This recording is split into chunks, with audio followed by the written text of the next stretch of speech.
नमस्कार दोस्तों, आज हम आपको 15 जनवरी 2024 के मुख्य समाचार प्रस्तुत करेंगे। कृपया नीचे कमेंट करके बताएं कि आप किस क्षेत्र से हिमाचल न्यूज सुन रहे हैं।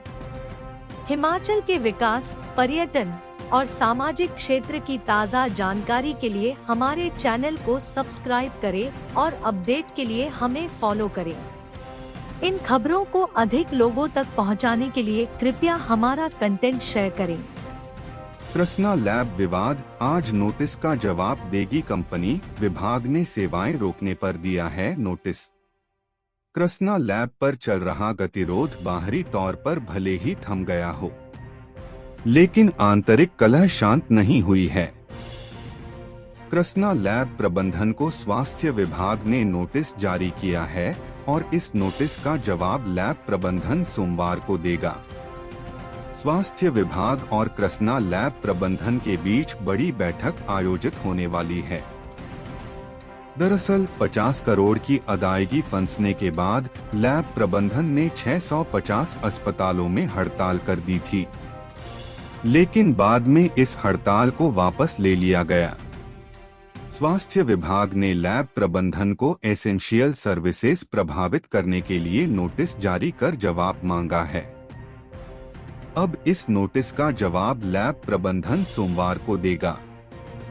हड़ताल खत्म होने के बावजूद राज्य सरकार या स्वास्थ्य विभाग की तरफ से अभी तक यह साफ नहीं किया गया है कि कृष्णा लैब प्रबंधन की 50 करोड़ रुपए की अदायगी कब और कैसे की जाएगी। स्वास्थ्य विभाग और कृष्णा लैब प्रबंधन के बीच होने वाली इस बैठक के बाद ही स्थिति साफ होने की संभावना है। कृष्णा लैब ने भुगतान न होने की वजह से सभी अस्पतालों और मेडिकल कॉलेजों में लैब बंद कर दी थी। लैब प्रबंधन के करीब 1800 कर्मचारी हैं, जिन्होंने 3 दिन तक इस हड़ताल में हिस्सा लिया। लेकिन अंत में शुक्रवार को स्वास्थ्य विभाग ने लैब प्रबंधन को कारण बताओ नोटिस जारी कर दिया और इसके बाद हड़ताल भी खत्म हो गई। कृष्णा लैब के हिमाचल प्रभारी सौरभ ने बताया कि सोमवार को स्वास्थ्य सचिव और एनएचएम निदेशक के साथ मुलाकात कर लैब प्रबंधन अपना पक्ष रखेगा। आवश्यक सेवाओं के मद्देनजर उन्होंने एसेंशियल सर्विसेज को बहाल करने का फैसला किया है। नोटिस का जवाब मिलने पर अगली कार्रवाई। स्वास्थ्य सचिव एम सुधा देवी ने कहा है कि कृष्णा लैब प्रबंधन ने एसेंशियल सर्विसेज को प्रभावित किया है। बिना वजह हड़ताल पर जाने को लेकर स्वास्थ्य विभाग ने नोटिस जारी कर जवाब मांगा है। अब जवाब आने के बाद ही विभाग आगामी कदम उठाएगा। एसेंशियल सर्विसेज में आने वाली किसी भी सेवा को बिना पूर्व सूचना के रोका या बाधित नहीं किया जा सकता है, जबकि कृष्णा लैब प्रबंधन ने प्रदेश भर के अस्पतालों में टेस्ट सुविधा को ही ठप कर दिया था। हमीरपुर में तालाबंदी की नई राजनीति, पूर्व सीएम के गृह क्षेत्र समीरपुर में रेस्ट हाउस पर भी ताला, प्रशासन बेखबर। वर्षों से राजनीति का केंद्र रहे जिला हमीरपुर में एक अलग ही तरह की राजनीति का स्वरूप देखने को मिल रहा है। ऐसी राजनीति जो नेताओं की जनसभाओं में होने वाले सियासी हमलों से बाहर निकलते हुए सरकारी विभागों के विश्राम गृहों की तालाबंदी पर पहुंच गई है। यह तालाबंदी किसी देहात या दूरदराज के रेस्ट हाउस में नहीं, बल्कि प्रदेश के 2 बार के मुख्यमंत्री रहे प्रेम कुमार धूमल के घर के पड़ोस में बने लोक निर्माण विभाग के विश्राम गृह में की गई है।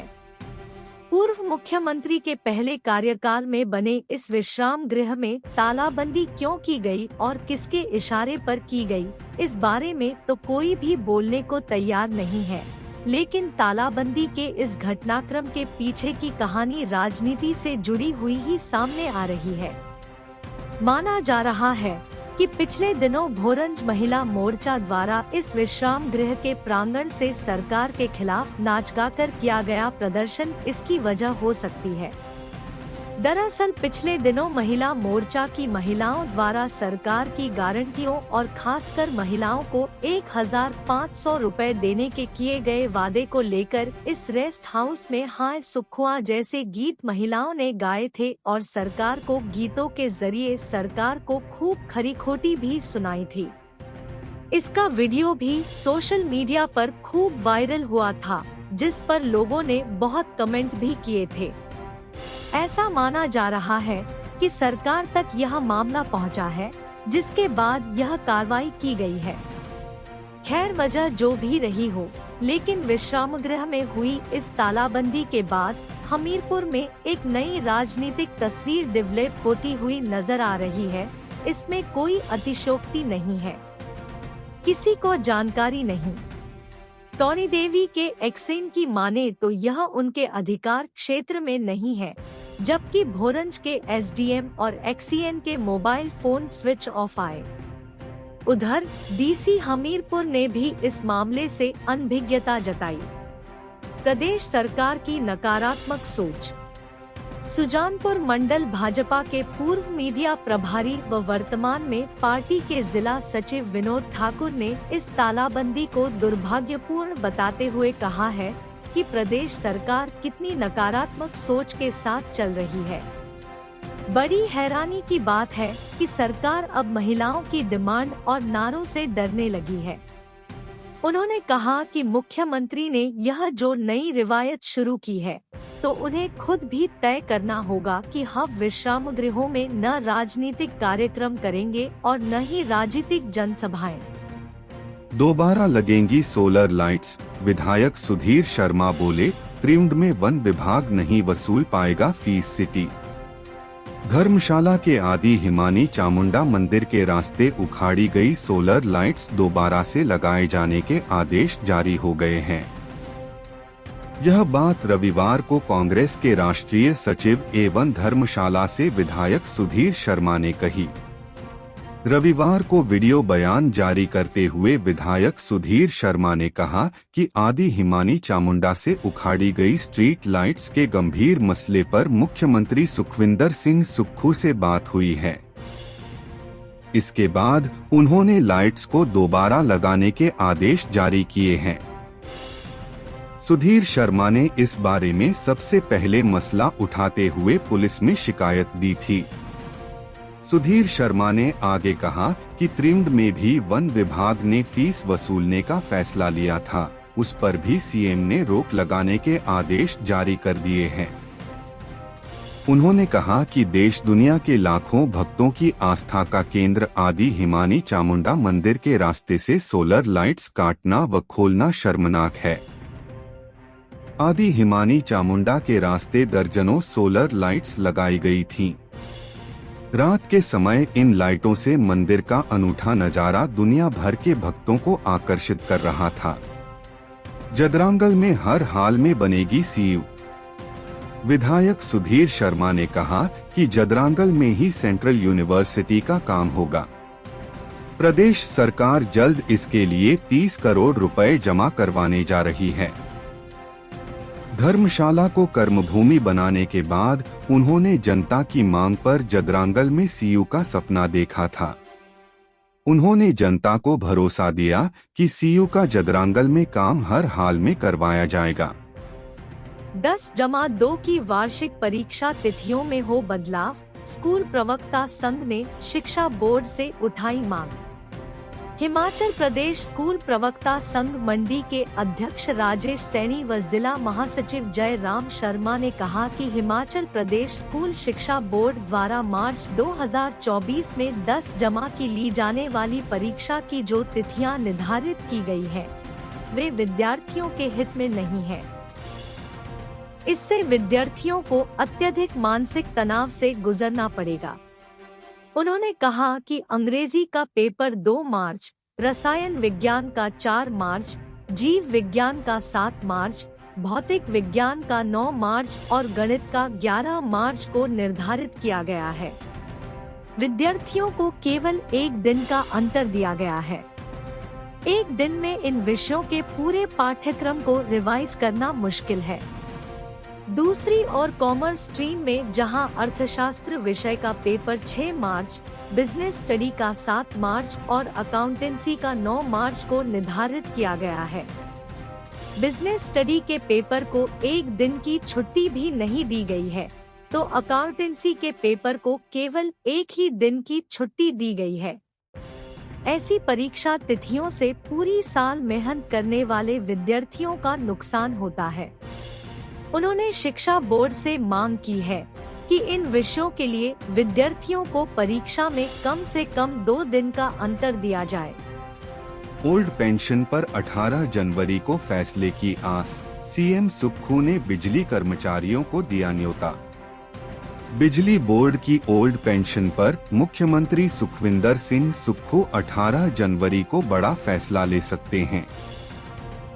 बिजली बोर्ड कर्मचारियों के प्रदेश स्तरीय आंदोलन के बाद मुख्यमंत्री ने ज्वाइंट फ्रंट को वार्ता का न्योता दिया है। 18 जनवरी को होने वाली यह बैठक बिजली बोर्ड कर्मचारियों के लिहाज से खास मानी जा रही है। ओल्ड पेंशन के साथ ही बिजली बोर्ड कर्मचारी स्थायी प्रबंध निदेशक की तैनाती की मांग भी कर रहे हैं। बिजली बोर्ड कर्मचारी यूनियन के पूर्व प्रदेशाध्यक्ष कुलदीप खरवाड़ा ने बताया कि ओल्ड पेंशन को लेकर कर्मचारी करीब 10 महीनों से संघर्ष कर रहे हैं। राज्य सरकार ने दूसरे विभागों में ओल्ड पेंशन को लागू किया है, जबकि बिजली बोर्ड में अभी तक नहीं। कर्मचारियों का एनपीएस शेयर काटा जा रहा है और यह शेयर जमा नहीं हो पाया है। 31 मार्च तक एनपीएस को लेकर फैसला न हुआ तो बिजली बोर्ड में ओल्ड पेंशन के लिए मुश्किलें और बढ़ जाएंगी। शिमला में प्रदर्शन के दौरान सीएम ने वार्ता का न्योता दिया है। कर्मचारियों को उम्मीद है कि इस वार्ता के दौरान ओल्ड पेंशन के मामले के समाधान का रास्ता खुल जाएगा। राज्य सरकार जल्द ही कर्मचारियों के दोनों फैसलों को नहीं मानती है तो भविष्य में आंदोलन और अधिक कड़ा हो जाएगा। कर्मचारी सड़क पर उतरकर प्रदर्शन दोबारा फिर शुरू कर सकते हैं। सेना दिवस विशेष इसलिए मनाया जाता है भारतीय सेना दिवस। हर साल 15 जनवरी को भारतीय सेना दिवस मनाया जाता है। भारतीय सेना एक पेशेवर सेना है जो देश की सुरक्षा को लेकर हमेशा प्रतिबद्ध रहती है। युद्ध लड़ा हो, देश में किसी बड़ी त्रासदी के आने के बाद रेस्क्यू करना हो या आपातकाल स्थिति में जल्द से जल्द जरूरतमंद लोगों के पास मदद पहुंचाने का काम हो, भारतीय सैनिक हर जगह मुस्तैदी के साथ काम करते हैं। इस बार 15 जनवरी को भारत अपना 76वां सेना दिवस मनाने जा रहा है। इस गौरवपूर्ण मौके पर नई दिल्ली और देश के विभिन्न सैन्य मुख्यालय में रंगारंग कार्यक्रम होंगे। क्या आपको इस बारे में पता है कि आखिर भारतीय सेना दिवस को मनाने की शुरुआत कब से हुई? 15 जनवरी को ही क्यों मनाया जाता है? भारतीय सेना दिवस भारतीय सेना का गठन ब्रिटिश साम्राज्य के अधीन किया गया था। यह वह समय था जब सेना में वरिष्ठ अधिकारी ब्रिटिश के ही हुआ करते थे। गौर करने वाली बात है कि 1947 में देश के आजाद होने के बाद भी सेना में जो वरिष्ठ अधिकारी थे वे ब्रिटिश मूल के ही थे। साल 1949 में जनरल फ्रांसिस बाउचर आखिर ब्रिटिश सेना के कमांडर थे, वे भी ब्रिटिश मूल के थे। उनके जाने के बाद lieutenant general KM Cariappa Bharat के पहले भारतीय अधिकारी बने थे। 15 जनवरी के दिन ही भारतीय लेफ्टिनेंट जनरल केएम करियप्पा ने भारतीय सेना की कमान जनरल फ्रांसिस बाउचर से ली थी। वह भारतीय सेना के लिए एक बहुत ही खास क्षण था। देश की सेना का नेतृत्व किसी भारतीय के हाथ में पहुंचा था। इसी वजह से हर साल 15 जनवरी के ही दिन भारतीय सेना दिवस मनाया जाता है। कौन थे फील्ड मार्शल केएम करियप्पा? भारतीय सेना में फील्ड मार्शल की 5 सितारा रैंक वाले 2 ही अधिकारी रहे हैं। पहले केएम करियप्पा और दूसरे अधिकारी field marshal Sam Manekshaw. KM. Cariappa का जन्म 28 जनवरी 1900 को कर्नाटक में हुआ था। पहले विश्व युद्ध 1914 से 1918 के दौरान उन्हें सैन्य प्रशिक्षण मिला था। 1942 में करियप्पा लेफ्टिनेंट कर्नल का रैंक पाने वाले पहले भारतीय अफसर बने। 1944 में उन्हें ब्रिगेडियर बना दिया और बन्नू फ्रंटियर ब्रिगेड के तौर पर तैनात किया। 15 जनवरी 1986 को उन्हें फील्ड मार्शल बनाने की घोषणा हुई, तब उनकी उम्र 86 साल थी। हम अपने राज्य के विकास में योगदान देने में गर्व महसूस करते हैं और हमें उम्मीद है कि आने वाले दिनों में हमें और भी अच्छी खबरें मिलेंगी। इन खबरों को अधिक लोगों तक पहुंचाने के लिए कृपया हमारा कंटेंट साझा करें, हमारे चैनल को सब्सक्राइब करें और अपडेट के लिए हमें फॉलो करें। इसके अलावा बेझिझक अपने विचार कमेंट्स में साझा करें। आपका सहयोग हमें और भी बेहतर काम करने में मदद करेगा। धन्यवाद।